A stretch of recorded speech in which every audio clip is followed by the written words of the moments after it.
Jadi banyak cara untuk memacu pertumbuhan ekonomi dan tidak selalu itu dengan investasi asing dan investasi asing.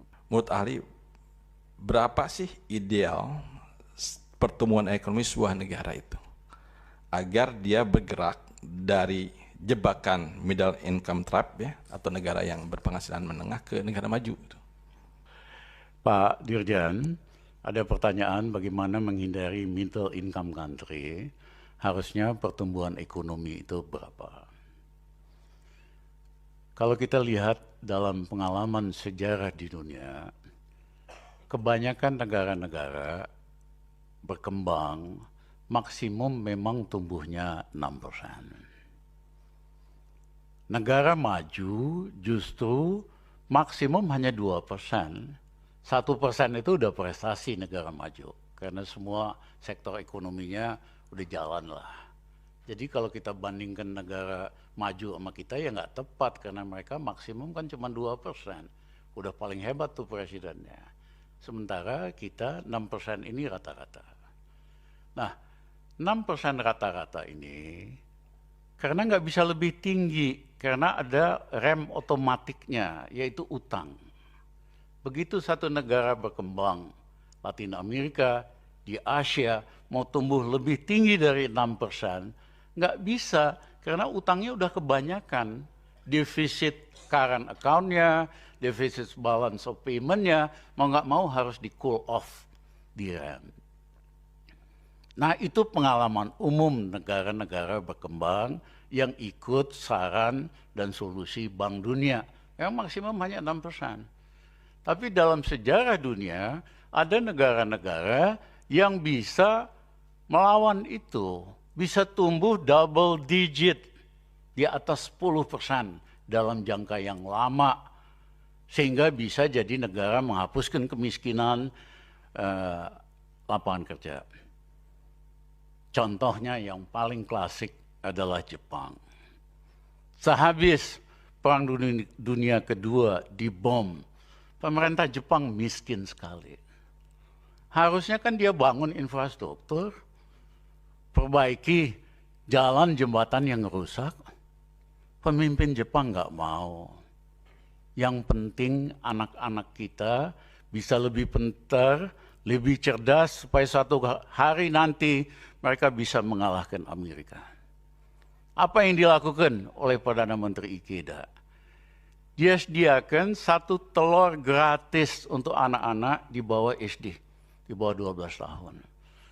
Susu. Jadi budget yang ada itu hanya buat susu sama ini. Dan memang generasi muda Jepang jauh lebih pintar. Baru setelah itu mereka fokus di infrastruktur. Jadi manusianya dulu. Karena kalau manusianya itu kurang gizi, atau istilahnya stunting hari ini 20%, anak Indonesia di bawah usia sekolah, di bawah SD, itu stunting 21%, itu artinya dia akan jadi beban sosial buat bangsa kita, dia nggak bisa berkembang, dia malah jadi liability buat keluarga dan bangsanya.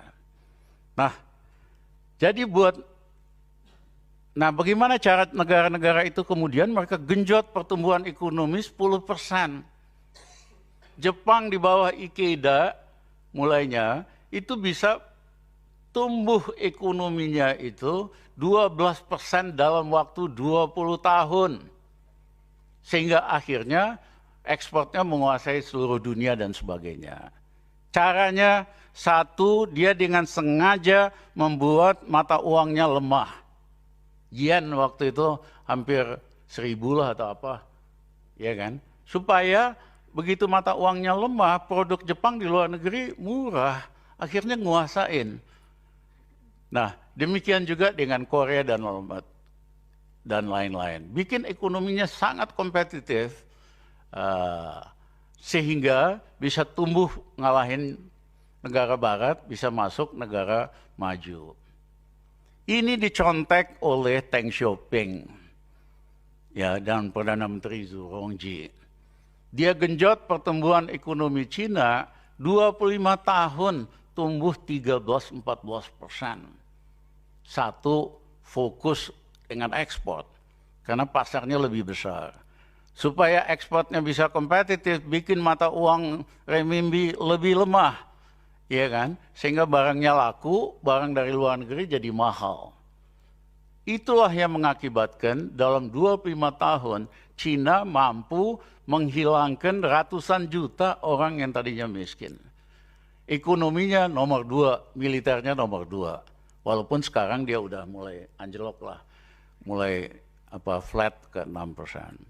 Jadi banyak cara untuk memacu pertumbuhan ekonomi dan tidak selalu itu dengan investasi asing dan investasi asing. Waktu saya di dalam kabinet Pak Jokowi, saya bilang, Mas tuh bolak-balik ngomong, please investasi asing. Nggak ada yang masuk, Mas. Ngapain dia mau masuk ke Indonesia? Ekonominya tumbuh 5% cuman. Ya, mending dia ke Vietnam, tumbuhnya 7,5%, bahkan ke Filipina 6,5%. Jokowi tanya gimana caranya, Mas? Mas, kita pompa dulu ekonomi nasional, kita naikin ke 6 ke 7%. Kalau kita ekonominya dengan kekuatan dalam negeri bisa naik 7%, asingnya nggak mau masuk tuh bodoh dia. Pasar kita gede, ekonominya 7%, dia nggak masuk rugi. Tapi mohon maaf, penasihat Pak Jokowi yang lain selalu asing gitu loh. Sampai hari ini kagak ada asing yang masuk yang gede.